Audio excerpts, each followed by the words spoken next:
Hi, I'm Erica Schultz, and you're listening to Into the Night, the Moon Knight podcast. Hi, I'm Ann Nocenti, and you're listening to Into the Night, the Moon Knight podcast.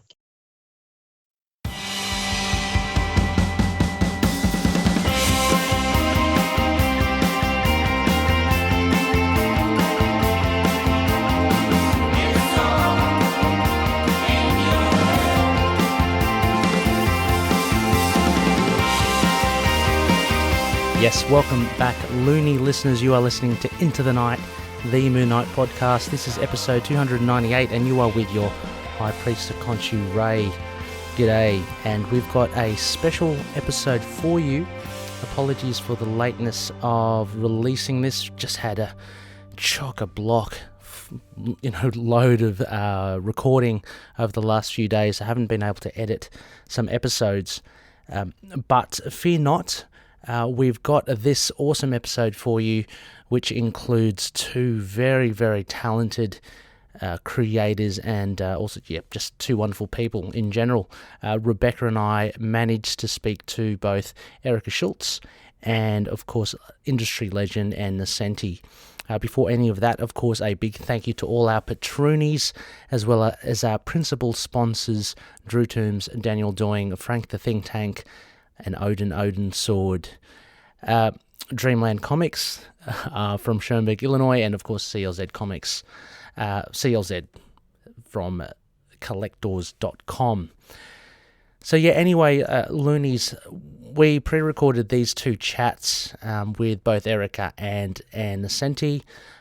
So we'll kick off with Erica's chat, and she was just so gracious with her time. So cannot thank Erica enough. You'll see, you'll hear for yourself, she's a huge Moon Knight fan, which was just fantastic to find out. So looking forward to potentially grabbing Erica back for another chat sometime down the future. But, I'll let the interviews speak for themselves, so I'll just throw straight to it. So here is our first chat with Erica Schultz. Hope you enjoy.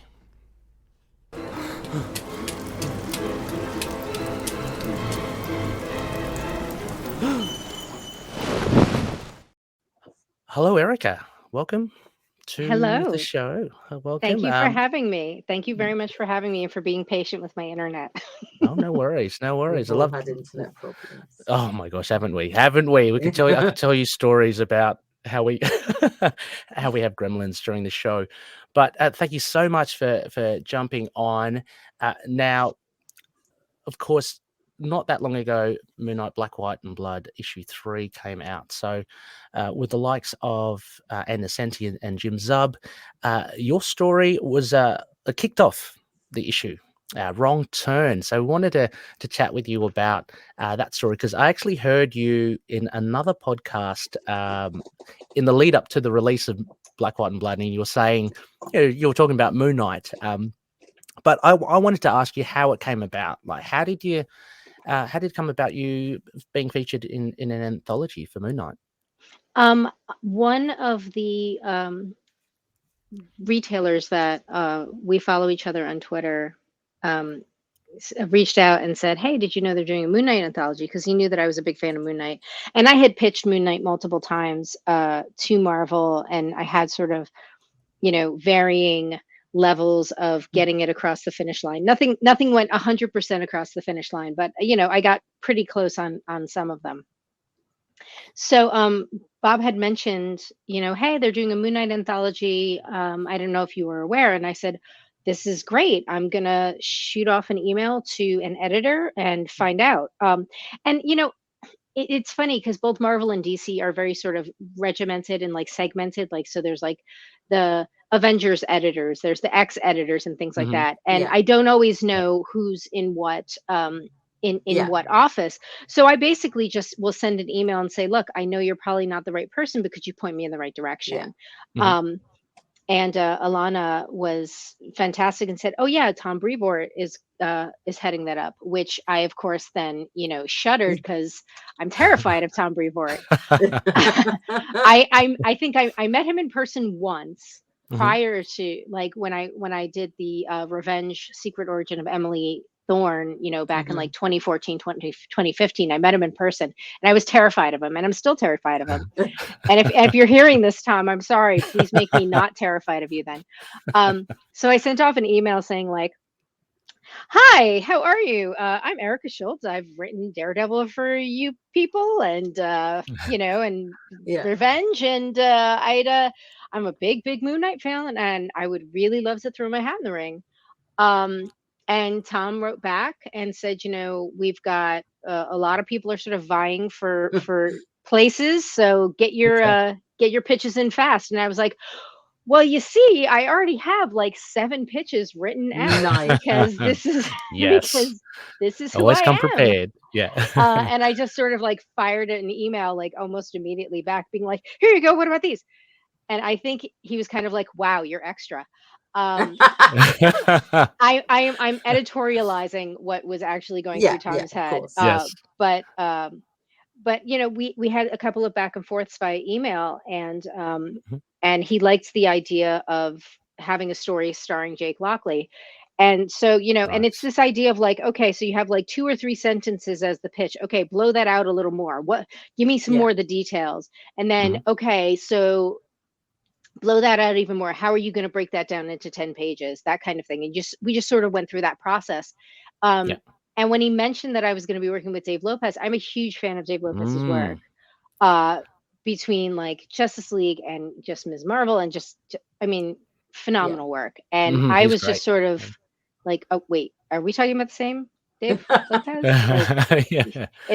There could be another. What a gift, right? That is great. I mean, it looks stunning. The story, and of course, the story itself is amazing as well. I got a lot of very positive feedback from the loonies that really enjoyed the story about Jake Lockley. It gets me really excited as well, Erica, to hear that you're a Moon Knight fan. Because writers aren't necessarily. And that's fine as well. I mean, they're not necessarily fans of the character, but they investigate, they research the character. But it sounds as if that you've got, a genuine interest in what kind of, what kind of draws you to the character? Well, I think Moon Knight is very, very interesting in how over many, many years he has evolved. I mean, every character in comics gets retconned, 8 Ways to Sunday. But he has had very much of an evolution of character, like just first starting out as this sort of Mark Spector mercenary for the committee, just getting paid 10 grand to track down Jack Russell, versus this idea of the dissociative identity disorder, and who's this idea of like who's steering the ship. Is it Mark? Is it Steven? Is it Jake? Is it KHONSHU? Like who's steering the ship here, kind of thing. And I think that's very, and then very we've had the whole: is KHONSHU real? Is he not real? Is he a person? Exactly. Is he an alter? I think that's kind of what's kept most of us interested, is that like they're not sort of hard and fast retcons, but they are little evolutions or additive things. Or corrections with regards to sort of mental health terminology and understanding. So it's always been sort of fresh, but not destroyed by it. And the one thing though that I found that I disliked, and this is my own personal thing, but in later years, probably in the last 3, 4, maybe 5 years, they've had this notion that Jake was like this terrible psychopath. Oh my God.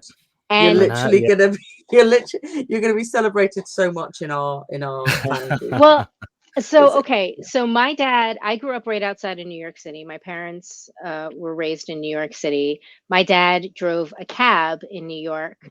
He was he was in a union, and every couple of years they would strike, and so when they would strike, Dad would drive a cab. And so like my dad was a cab driver in New York City. Right. He wasn't like 30 years a cab driver, but he was a cab driver in New York City. So Jake Lockley will always have a special place in my heart for that. That makes real sense. But I think we agree, is this like, that it is a very odd swerve.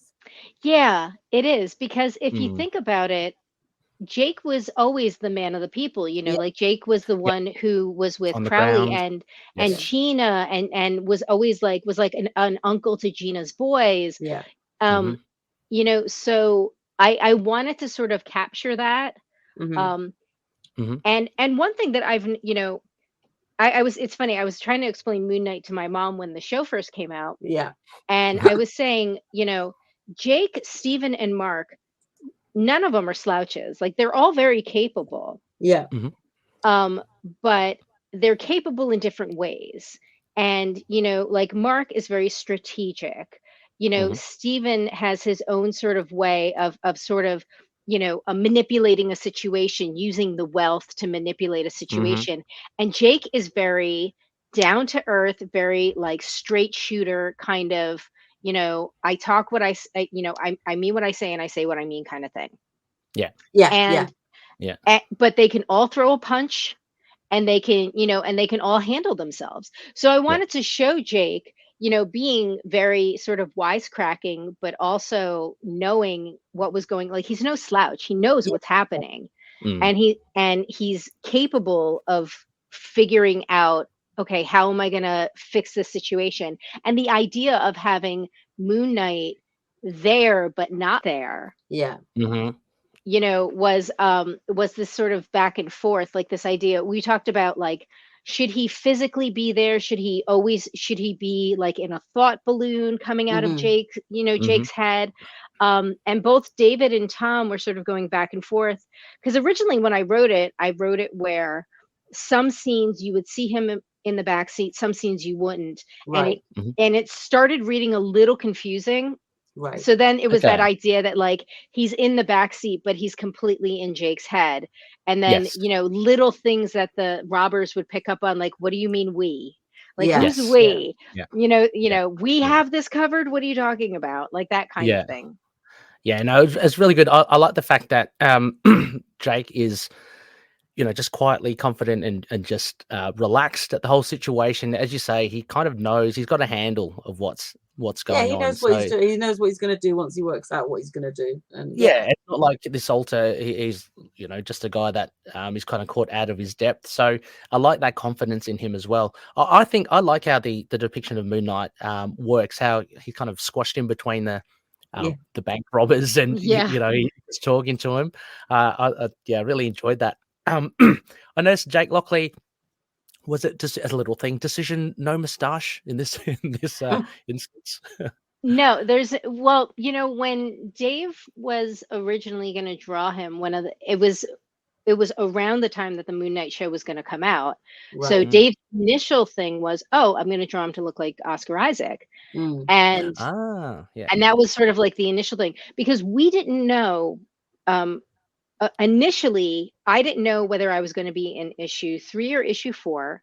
Right. And we didn't know how long the Moon Knight series was going to be. So we couldn't like count the weeks kind of thing. So we were like, okay, so do we do it as like an Oscar Isaac lookalike? And we were advised not to. And I don't know if it has to do with like likeness rights or anything like that or whatever. But he's got the gruff. He just doesn't have like the actual mustache that was certainly. Always a stick on. The fake mustache, which I always thought was just ridiculous. It's so cheesy great though. It's like cheesy. I know. Like, I'm just gonna now. Here's my disguise. Yes. Like, okay. Well, I mean, no one's gonna think it's you anyway because you're driving a cab. But okay, you put on the mustache. And the other thing that I always thought was so interesting about, Jake, Steven, and Mark is that their posture is different too. So like Jake sort of he doesn't have hunched shoulders, but he's sort of like a little more like, he almost walks more like Wolverine, I remember rough and kind of, And, whereas Steven obviously has this very, confident posture, and Mark has this like almost every stance he has is almost like a defensive stance, as if he's going to have to throw a punch or if he's going to have to block a blow coming at him or something. There's a lot of stuff that to play with Moon Knight, the character alone. How did you find the shorter format? You mentioned earlier that you kind of worked through with it with Tom, but like the shorter format, of course, would come up with a lot of constrictions. But did you find anything advantageous in having a shorter format? I like writing short form. I know a lot of people think, oh, I can never fit, X amount of story in this many pages or whatever.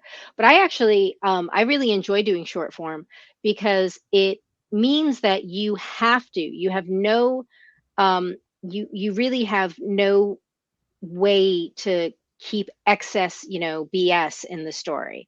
You have to get to the heart of the story and the meat of the story immediately. You have to make sure that everything's going to telegraph and communicate to the reader immediately. And a lot of people get scared about that because they think, oh, well, there's not enough time for development, character development, et cetera, et cetera. But when you are dealing with a character like Moon Knight, you don't have to really develop the character because the only people that are picking this up are going to be Moon Knight fans. That's true. Yeah. So they're going to know Jake, Stephen, or Mark, or Moon Knight, or Mr. Knight, or KHONSHU, or whomever. They're going to know that those characters, or Midnight Man, or whatever, and they're going to know those characters, and so they don't have to be given, the 101 on them. So that was a help. So I could just say, okay, I'm going to take these 10 pages and find a way to sort of eke out and just stretch out the tension, but also the humor of it. Because that's one of the things that I really liked about it is this, Jake sort of being this like wisecracking New York asshole, because, and that's the other thing is like, nothing, they always say nothing phases a New Yorker. Well, that's how Jake acts. 3 guys get into his cab with guns and put a gun to his head. He's like, hey, Coney Island it is, like, there you go. Yeah, exactly. And this works really well in a sort of shorter form as well, because like you don't need to know more about it. Yeah, that's true. Exactly. This great little like run of what happens.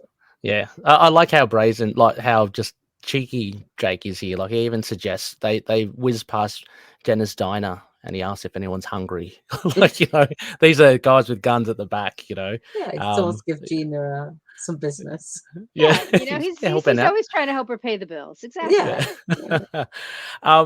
Again, with this format of Black, White, and Blood, there is, Rebecca and I also like to ask about the use of the red and the thoughts behind it, and how did you approach it with the opportunity of essentially just having a black and white, but highlighting certain aspects of the story? That when I originally wrote it, I didn't keep that in mind. I just wanted to sort of get the story out as like a first pass to get like the pacing and everything. Yeah. And then after the fact, then we turned around and we said, okay, we can make it at dusk. So we'll see, headlights of people, their brake lights, their tail lights.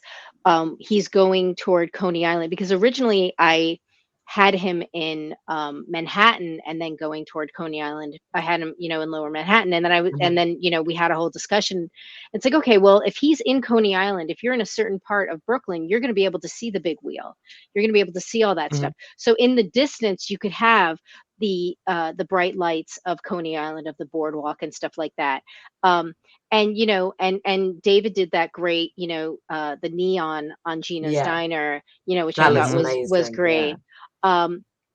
And then we talked about, the characters of the bank robbers themselves. Like they should all be characters that had red in them. So we were like, okay, so we've got, your Daredevil, which I was very lucky to write a Daredevil one shot a few years ago. So we've got Daredevil, we had Spidey, and we were trying to think of, another red character, and it was like, okay, well, Black Widow has the red hair, so we can use that. And then having them any blood or anything like that, Yeah. plus Yeah. plus anything on the street, like a red car on the street, or Mhm. anything to sort of just make it pop a little bit. They wanted a little something in like every page, because Yeah. Okay. otherwise then it's just kind of like, oh well, it's just another black and white story. It's like, no, this has got the pops of color here, there, and everywhere. I Mhm. think it works really well with especially with the car lights and the Color, yeah. neons and the traffic lights and things like Yeah. that. And Really nice. basically the tense moments, the high impact moments as well, like during some of the action sequences where Jake's kind of rigging the steering wheel, and Yeah, the he's got his truncheon. Yeah. yeah, and then when the car splashes. So yeah, I think a really effective use of the red in those big moments, those big action sequences. But yeah, no, it's really good. Another little point here. I'm wondering if you wrote that in, Erica. Moon Knight, the cowled Moon Knight, smiling. I always love seeing a little bit of a facial feature behind the mask. A lot of that was David. I mean, Oh, okay. even picking a lot of the red, a lot of that Mm. was David. I always, when I write and think about characters like Moon Knight or like Spidey, or characters where you don't see their facial features, Mhm. there's an emotion that has to be uh uh communicated, and I don't want to over art direct an artist. Mhm. So like with Spidey, you have the big eyes that you can do and Mhm. Yeah. things like Yeah. that. And also, like, if Spidey's jaw is open, you'll see his head is more elongated because his jaw is like wide open, like, Mhm. oh my god, Yeah. kind of Yeah. thing. But yeah, David did some really fun stuff with, like kind of like the look ma, no hands, Yeah. as the Yeah. cab is careening toward the edge of the pier, kind of thing. And just this, like, you can see the facial expression without seeing an actual face drawn. Yeah. Mhm. And I think that's really the mastery of, that somebody with experience and skill and talent like David brings to this story. Mm. Yes, no, for sure. Um, Also, as well, just wanted to know if you had any favorite Moon Knight runs in particular, only because, well, not only because, but I did note, I thought there was a reference to the Houston run here. Is that right? With in particular with Detective Flint, just the way he speaks, I noticed that. There Uh, might be, yeah, Oh yeah. You mentioned. I a remember you Houston. mentioning that. Yeah. The yeah, sure. the sure, Yeah, sure, yeah, yeah, yeah. I really like that. there I love might the there little. might be. Yeah. But yeah, Ray was do you very have a? happy with that. I Let's was put it very that happy. way. Yeah. But yeah, do you have a favorite or a favorite run from Moon Knight? I really, I find the Jeff Lemire, Greg Smallwood run very interesting. I find the art impeccable. Greg Smallwood really is amazing, Yeah. phenomenal artist. And I find the questions that Mark asks of himself, and that his community, and when I say community, I mean like the people, his inner circle Yeah. rather. Yeah. I find that's very interesting. I liked the I know he's not a very popular person because of things in his personal life, but I did like the Warren Ellis Declan Shelby run. Yeah. And I thought when Brian Wood took over, and then Cullen Bunn took over, and that Mhm. that run, I think I want to say it was 2015. Yeah, And 2014, 2015, yeah. and the introduction of Mr. Knight I thought was really well done. Yeah. Um, Mhm. and then I liked when Greg Hurwitz was writing. I Yeah, thought me that too. was very interesting. I thought the Yeah. Bendis Malieve run where he had Spidey, Wolverine, and Cap in his head. I thought that was really. I mean I have the entire, like, every run of every Moon Knight, every issue of everything that Nice. he's ever done, One of us. One of us. Well, either that's so either cool. Yeah. digitally or physically, Mm, So I've got the whole thing. that's great. So like Yeah, I'm it's going hard to through, choose. Yeah. and I found the whole back and forth between him and Hellcat in those couple issues of Defenders was kind of funny, and I Mm. always wondered, when they had announced the Moon Knight TV show like a year ago, and then they were going back and forth as to whether or not the Netflix shows would be in canon. I had wondered if there was any way that they were going to even just have like a hint at, you know, that fight, that back and forth with Hellcat, and Yeah. have the actress who played Patsy Walker in Oh, Jessica yeah. Jones maybe even do a walk on, even if it was Yeah. something, you know, something That like would be that. good. That Yeah. would have been great. But yeah. I, you know, again, it was this back and forth. Is it canon? Is it not? Is it in the MCU? Is it not? Etc. So Yeah. No, that's great. I mean, there are plenty of volumes. Are you reading the current run by Jed um, McKay? I have not started reading Jed McKay's run. I was behind on a lot of things because I had a lot of writing projects, and I try not to read too much while I write, which I know That sounds makes sense, yeah. counterintuitive. No, Mhm. no, I, yeah, it makes total sense. Yeah. I don't want to be influenced by someone else's work accidentally, and like accidentally plagiarize or something like that. Like Mm. so I tend to, I'll read, if I read something, I'll read something totally off base. Mhm. So I was, you know, I was writing a story that for another publisher that had to do with this young woman called The Legacy of Mandrake, and I would only read stories that had nothing to do with magic. So I wouldn't read any Thor, I wouldn't read any Doctor Strange, I Oh, wouldn't read yeah. any Zatanna or Dr. Fate or anything like that, because I didn't want there to be any Yeah. cross pollination. Mhm. And it's funny because I love the Dr. Fate run that Paul Levitz wrote and Sonny Liu had drawn.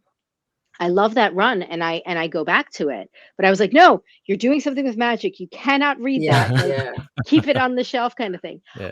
So I am I just finished Max Bemis's run, the Max Bemis Oh, written run. I yes. have not started Jed McKay. I was gonna use my Marvel points to buy some. Yes, I save up my Marvel points. I was gonna use my Marvel points to buy some trades, and We don't get Nice. Marvel I points. wish I had Marvel points. Yeah. oh, Us, because us Sounds cool. foreigners. Us Yeah. foreigners. see, I genuinely don't understand that. I don't under- either. I mean, Yeah. I just like, it's just one of those things that occasionally you're just like, I wish I could get them, you know, like, and then just carry on. It And makes you Oh know, my no God. sense to me. It's not no, a like you lot of have these to things pay make zero shipping. sense, but you know, Yeah. it is what it is. I just, it's the I'm glad internet. that It's everyone I'm glad worldwide. that Americans do get to do it. You Yeah, know, no, like all I've for gone it. beyond the sort of jealousy and just gone, I'm glad someone gets to benefit from this. I Yeah. don't understand why. You know, in the same way as when DC didn't have DC Infinite or whatever it is out in any other country Oh, apart yeah. from America and kept going on about it being worldwide. Yeah. But the Marvel points now, I'm like, oh, I'm glad something happens with them. You know, Yeah, so, that's good. I Yeah. so it's just, good Yeah. to hear. I think you'll like the Jed McKay run. Yeah. I don't get it though. It Yeah. makes no Yeah. sense. There's literally cables in the floor Yeah. of the It's like Yeah. it's like you're ocean. happy to sell us the comics, and Yes. yet, you know. Exactly. There's I'm no so fur like confused. disrupting Yeah. the cables. So, but Eric, thank you so much for jumping on and chatting Wrong Turn with us from Moon Knight and Blood issue 3.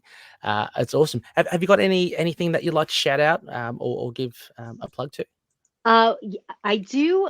It's not Marvel related though, That's if that's fine. okay. That's okay. Okay. Yeah. That's okay. Yeah. So my first solo series with Image comes out on August 10th. It's called The Nice. Deadliest Bouquet. The log line is, in 1998, 3 estranged sisters reunite to solve their mother's murder and try not to kill each other in the process. Oh my god, that sounds Oh, amazing. I mean, it sounds nice. like my family. I was about to say, but there was no murder. Well, it's funny because my mom read it and she's like, "Is there something you're trying to tell me?" I was like, No, Like, I was "No." like, there are actually 3 of us though, and our mum did die when we were very young. So Oh, I'm you sorry. know, it's yeah. a potential setup for Yeah. us. That sounds It takes great. place in the 90s, and it has Awesome. a very 90s aesthetic. I say it's like Knives Out meets Clueless. Oh my god, Oh. that sounds amazing. Yeah, that sounds great. We'll definitely have I'm this in gonna the show go notes, order it. listeners. So yeah. So and I'll be checking it out. But yeah, we'll have that in the show notes. Yeah. Anything else, Erica? That's all I can talk about right now. Awesome. If you're Wow. gonna be in the States, there's Mhm. FlameCon that's happening Oh. on August 20th in New Mhm. York City. It's pretty much the only that I know of, the only, queer con in the Okay. States. Yeah. That's it's been 2 years since they've had a FlameCon. So now everybody is just like, yes, Oh yes, wow, yeah, please. that's quite That's cool. something. August So 20 as well. I've got to write August this 20th, down. I'll have to yes. check. Yeah, no, we'll put that in. I think, that'd be good. If you're in and around New York, listeners, definitely go check it out. But Erica, once again, a huge thank you. I'm hoping to find an excuse somewhere down the track to ask you on again on the show. Yeah. Write some more Especially Moon knowing, Knights. yeah, especially if I if you just want to chat Moon Knight. Yeah. Yeah. I Come I chat would Moon Knight sometime. I will happily come Yeah. chat Moon Knight. Please, the one I had a very, what I thought was amazing miniseries that I pitched, and it was so close to the finish line. It's Oh. like Mhm. you could smell the ink on the finish line, but Oh. it didn't work out. And and this Oh. was like literally like 4 years ago, and I'm still heartbroken about it. Oh gosh. I'm heartbroken even not knowing about it, because when somebody's that passionate about it and loves Yeah. the character like And we it's do, that then close. yeah. Yeah, And more women should write Moon Knight generally. I do hope that I will get the opportunity to write something in the Moon Knight area sometime soon. So we'll see. But Well, it is we alluded definitely, to. I was definitely able to check this off my bucket list. Yeah, I'm really glad you got the opportunity in Thank Black, you. White and Blood as well, because we really enjoyed the story. It definitely went down very well, and it's always nice to see Jake, Yeah. having a Exactly. moment. And Dave drives a very handsome Jake who's got this, like, I mean, he does. smile, His art and is he's really got good, this yeah. like smirk. And Yeah, just, he's like, got the does. cocky Yeah. smirk. He's got it Exactly. Yeah, the down. smug. The Yeah. smug smirk. Exactly, Yeah. exactly. So he has that down. So yeah, Yeah. David was really amazing to work with. Yeah, that's awesome. Yes, thank you, and hopefully we can chat Moon Knight again. Yeah, Definitely. Thank you for having me. thank you. Hey everyone, this is Brian, the host of Inner Demons, the Ghost Rider podcast. And since 2017, Inner Demons has been the best place on the web for news, reviews, and regular discussion with our listeners about Marvel's Spirit of Vengeance, Ghost Rider. You can find us on Stitcher, Google Podcasts, Apple Podcasts, and many other podcast catchers, as well as on Twitter @InnerDemonsGR. Remember, listening to your inner demons is not always a bad thing. Ride on.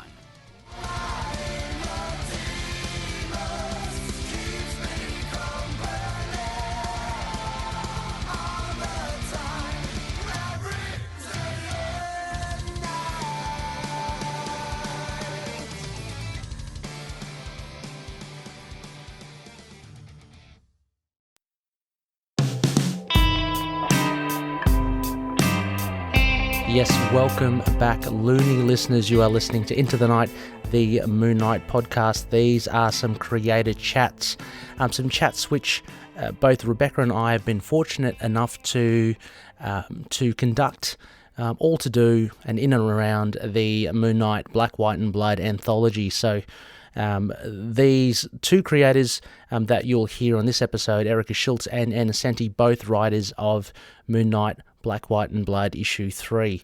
What you heard over there just before the break was, of course, our lovely chat with Erica. Can't wait to potentially catch Erica again, and if she's willing, have a good old chat about Moon Knight and just comics in general. Some great stuff that Erica is working on, as you've heard. I'll get those links in the show notes. Now, for the second interview, as mentioned, we have the legendary Ann Nocenti.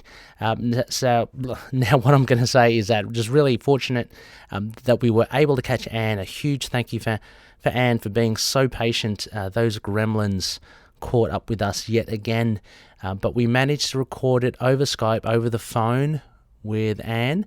So I had Rebecca able to record from that end, because for some reason I wasn't able to record on my end.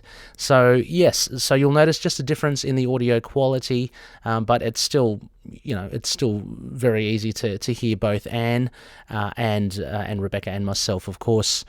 So I hope you enjoy this.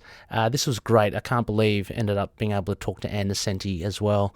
But yeah, hope you enjoy. This is Ann's thoughts and her origins with, I guess, getting to know Moon Knight a bit more, and her take on Astronuts, her story from the issue 3 of the Black, White and Blood. So please enjoy.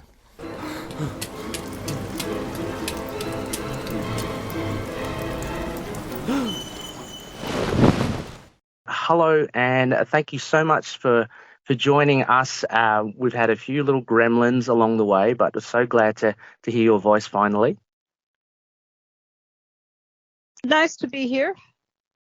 Excellent. Look, the first thing, I guess Rebecca and we would be wondering, of course, comic book fans would know you for all your, all the works that you've done, of most notably, Daredevil, Longshot, but more recently, the issue 100 of Elektra and the upcoming Daredevil 650 with John Romita Jr. But I've basically spent the last few years doing graphic novels for Berger books, Karen Berger's imprint. So I did a book called The Seeds with David Aja, which is amazing, Marvel, absolutely amazing. Yeah. Oh, thank you. And David Aja, Marvel fans will know him from Hawkeye. Yes. And then I did a graphic novel called Ruby Falls with Flavia Biondi, a wonderful Italian artist, again with Karen Berger's imprint, Berger Books. So. Fantastic. I mean, we'll definitely add those in the show notes as well for Looney listeners to check out. But with the Moon Knight Black, White and Blood, issue 3, so an anthology with various writers and artists. How did it come about? Like for you to write? Martin Brio, the wonderful Marvel editor, just called me out of the blue, and I had done a Moon Knight story ages ago, kind of a little mini graphic novel. Trying to think of who the artist was, but it was basically a Moon Knight graphic novel, and he asked me if I wanted to write Moon Knight again, and I'm assuming that they do these things because of the, when there's a TV show. Yeah. Yes, of course. So, my first thought was, whenever you get one of these one color theme things, the challenge is, how do I use the red without it being just blood? Yeah. Yeah. Mm-hmm. So, I sort of made it a spaghetti western with literal spaghetti. Yeah. And and the Moon Knight is fascinating because he kind of has this little group of guys in his head that he has to check in with to make a move. And so the key center of the story is when he hits his head and you have a flashback and you hear this is what Steve Grant thinks of the idea of Moon Knight going to the moon, and this is what Mark Spector thinks, and Jake Lockley, and then they chatter away and make a decision. And so when you only have 8 pages, you want you want the action to come quickly. So opening media res, I guess they call it, opening in the middle of the story is always a good choice. And I think I know maybe the other 2 stories this issue do the same thing, open media res. I really like the other 2 stories too, because it's sort of, they all deal with this kind of little confederacy in his brain of how he negotiates situations with, I think of Jake Lockley as the practical one, and Yes. Grant, of course, is the, kind of like aloof and Spectre, game for anything. So all together, they make a decision. And Stefano Raffaele is amazing. Really amazing. Yes. I mean, very fluid. Everything I threw at him, because I wanted the story to have like a spinning upside down feeling to it. So you always didn't know which way was up or down. And when the art came in, I remember thinking, especially on the spaghetti pages, I remember thinking, I wonder if we need to do some shading for foreground, background, middle ground, because with the black and white books, you have to have a certain amount of shadows to get that atmospherics. And I ended up thinking I'll add a little bit, send some notes to the colorist, but I kind of liked how it really turned into a Jackson Pollock, where you follow a cape line into a spaghetti line into a nail polish. And then some of the panel work he did was amazing as well. Oh yeah, absolutely. Just everything I threw at him, I was just like, and now we're upside down, and now we're we don't know which way's up, and then just the amazing stuff, the way he did the details of the moon and the designing the moon obsessed rocket ship, which of course is a futuristic, because spaceships are usually in reality tiny and cramped, and you have no room, and this one is like a palace. I'm just wondering, story-wise, Anne, as well, like what inspired like this setting? I mean, because it's quite a departure from, at least the other two stories and what we've seen so far in Black, White, and Blood. But to have Moon Knight set, apart from the Jonathan Hickman one, which came out in the first issue as well. But what inspired you to set the story where it is in Astronuts? Where was the Jonathan Hickman story set? It was in the deep future, but in deep space as well, kind of like.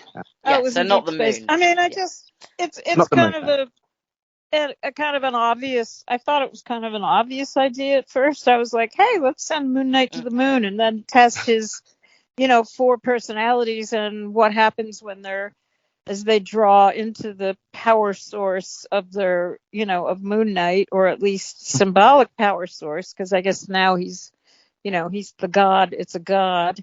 Yes. But so I just threw that idea, and Martin said, go for it. And then once, of course, you're doing a space story, I decided to give it a topical touch in that there are all these guys competing. And, at first I thought, maybe that's a little bit of because I actually love what Elon Musk has done, all that work he did to, get I don't know if, I don't know much about the space program, but I know he finally managed to make a reusable rocket, which is like stunning, because he's, worked for the decades to get that thing to work. So, and I do kind of like the idea of, private billionaires doing this, because it takes the burden off the taxpayers. And, the NASA program was kind of collapsing. So, I don't really have anything, any problem with what Elon Musk is doing. But it is funny that there's 3 dudes in the space race now. 3 billionaires. And so I thought I would just, hook it on that. And, the villain Gem, he's not wrong. He's not wrong about anything. We are running out of resources. There are resources on the moon. So it wasn't really... and the other thing I had a lot of fun with was, just for the heck of it, I went online and I found a Egyptian hieroglyph translator. All right. And so I typed in "We Are Moon Knight" and variations on his, and took those segments and sent them to Stefano, and he put them right in the artwork. So those I see the hieroglyphs. Yeah, I can see them now. They actually say variations on like "We are Moon Knight to the moon," you know. Yeah. That's so cool. So that was like our little private Easter egg. I guess that's maybe one of the things that does come with a shorter format. You can have a lot of fun with it as well. And you mentioned about just the media res, like opening that kind of way. What there are obvious constrictions to a shorter format, like less page space, of course. But what are the advantages do you find with writing shorter stories, an 8-pager?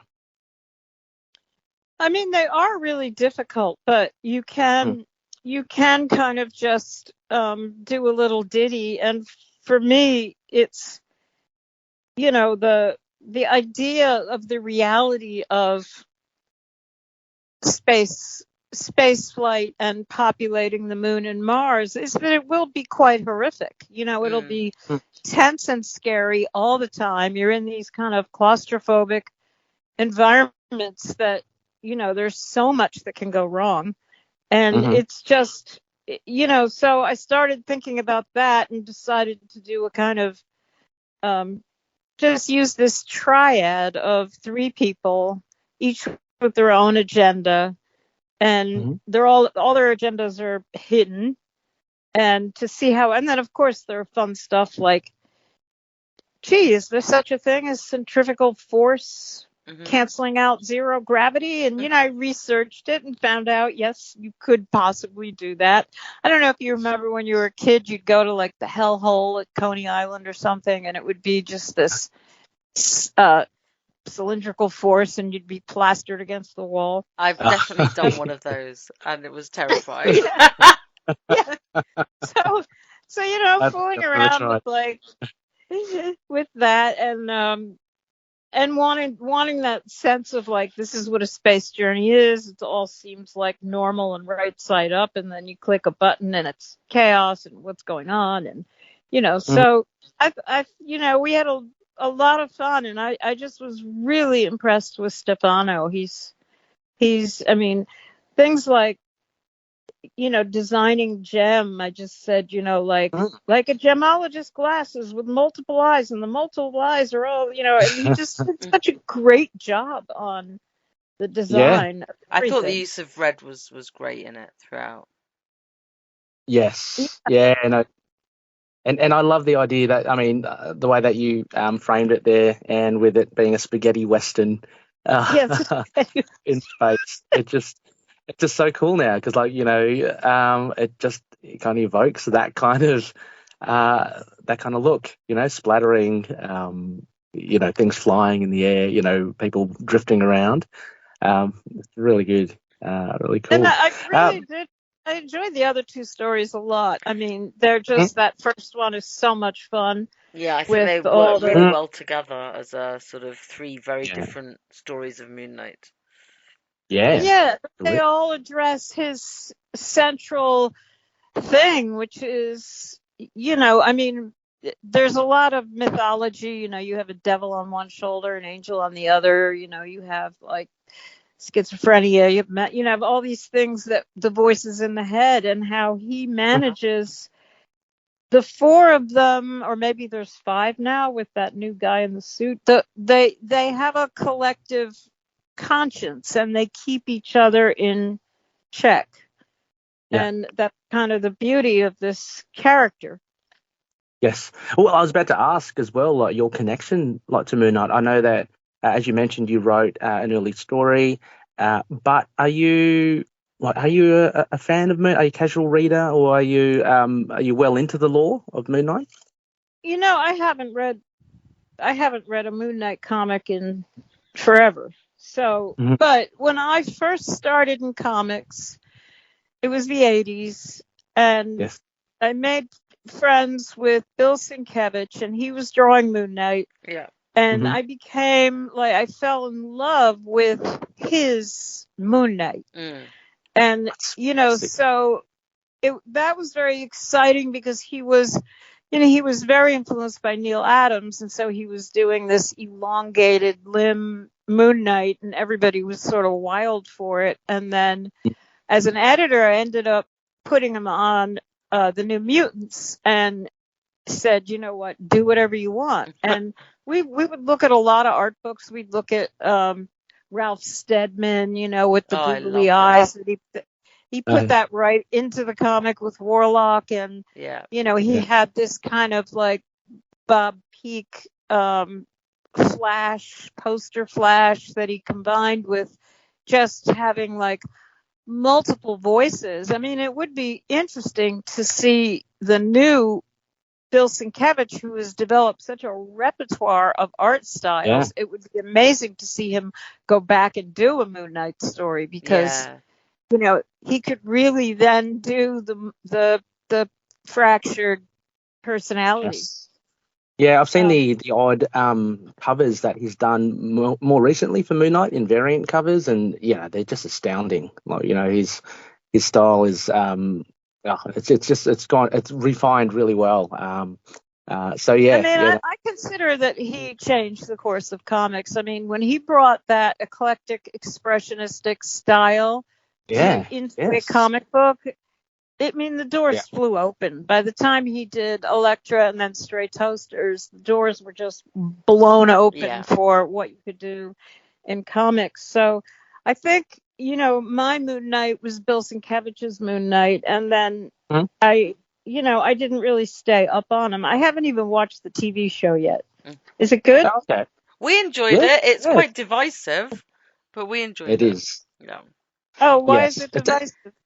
Because it's not like a big perfectly in line with the comics, as they often aren't. It takes some wild changes, and but I mean, we both really enjoyed it. So.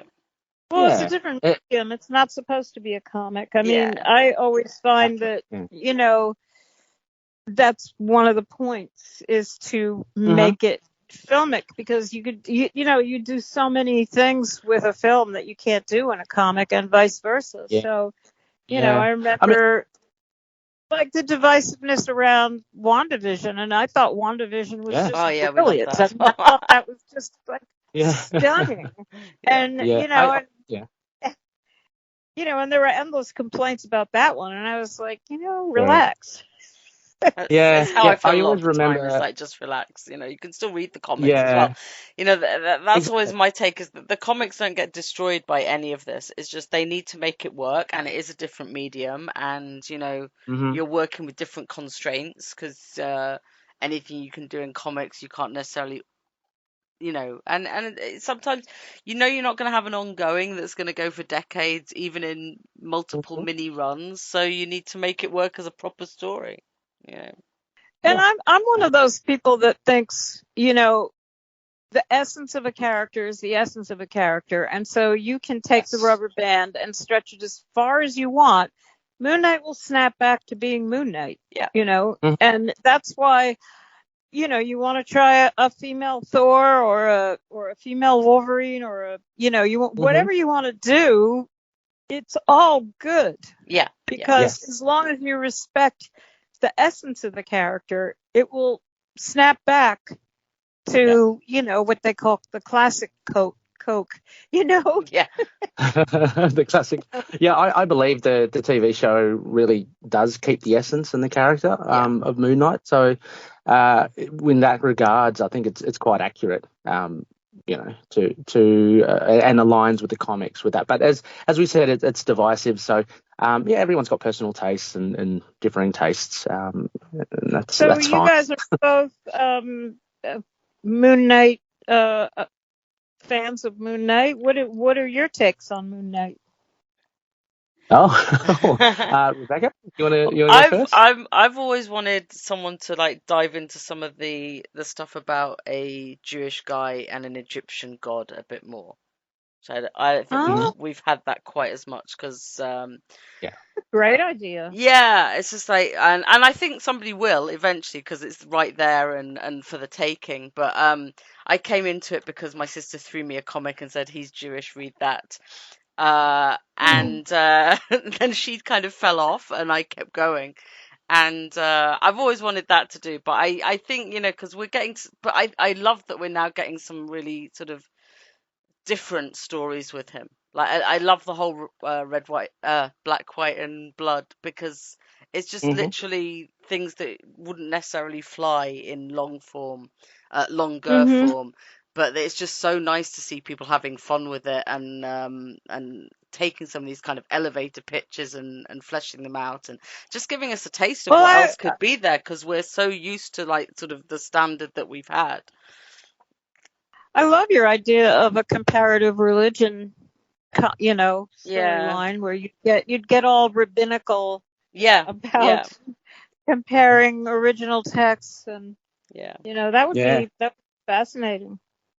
Yeah, I mean, and like similar, I mean, with Moon Knight, just enjoy the I guess the range of what his character entails, and it could go from the supernatural, can go from the superhero, the street level, but also those aspects of of Egyptology and Judaism and DID. So there's so much to the character, which I think makes him just so fascinating. That's kind of my 2 cents. I would say any character with strong conflicts like he has is an endless story generator. You can just go and go and go and go, because there's always an angle that hasn't been explored. I think that's one of the reasons that I stayed the longest I ever stayed on a book was Daredevil, and Daredevil consistently has great writers. Yeah, really. I mean, it's famous for it having like the best, consistency of runs for Marvel. And I think it's because he is an endless story generator. He is got, 3 or 4 built-in completely contradictory conflicts in one guy, and we all know them, but you can riff on them forever. Yes. Yeah, no, Daredevil's another one of my huge favorites. So, no doubt, it's one of the reasons that I'm absolutely chuffed to be chatting with you as well, Anne. But and I'm so sorry. We'll probably have to leave it there if that's okay. But thank you so much. Thank you so much for making an effort as well. We've had, as we mentioned, some gremlins at the beginning of the show, technically, but I'm so glad to be able to touch base and chat with you and to chat about your works. And that's been absolutely lovely. Thank you so much. It's been a lovely talk. Thank you. Thank you so much, Anne. Bye. Bye. See ya. Hello world, it's time to open the green door and enter the strongest podcast there is, Gamma Charge. Twice a month, Russell and I dive into the history of the Incredible Hulk in comics, film, TV, games, and more. That's right, Justin, and we rate and review all the Jade Giant's media, good and not so good, with a smash or a gamma clap. And we put on the rant pants when we just can't take it. And join us on Patreon to get exclusive bonus podcasts, prizes, and more at patreon.com/Gamma Charge Hulk Podcast. We will see you real soon, Gamma Beasts. Stay green. Gamma Charge. The strongest podcast there is.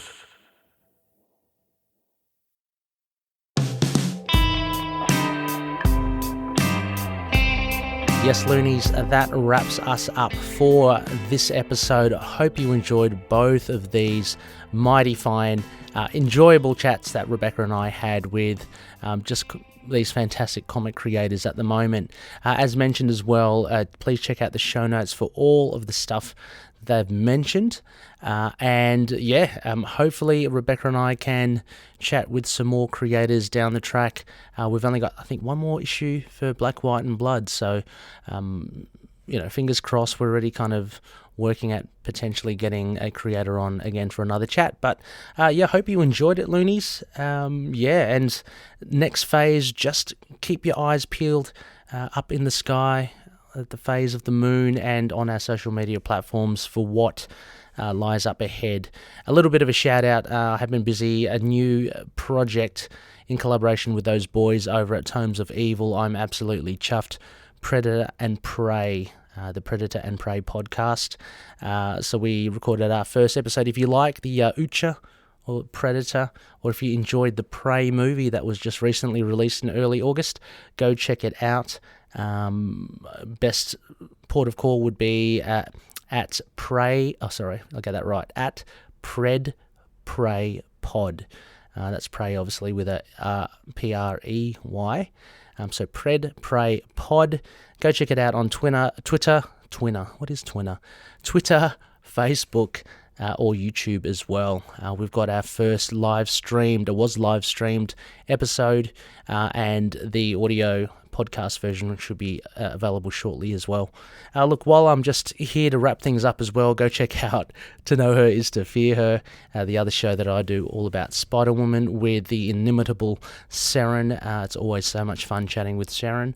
So we're going through classics. We're kind of going through a similar mold as a format for this show. So we're doing classic runs and modern runs as well. Definitely worth checking out if you want to get interested or curious, or you are a big fan of Jessica Drew. With that, loonies, thank you so much for listening once again. Apologies for the lateness again of this. Hopefully we can be back on track next week. But with that, may KHONSHU watch over the denizens of the night. Catch you later.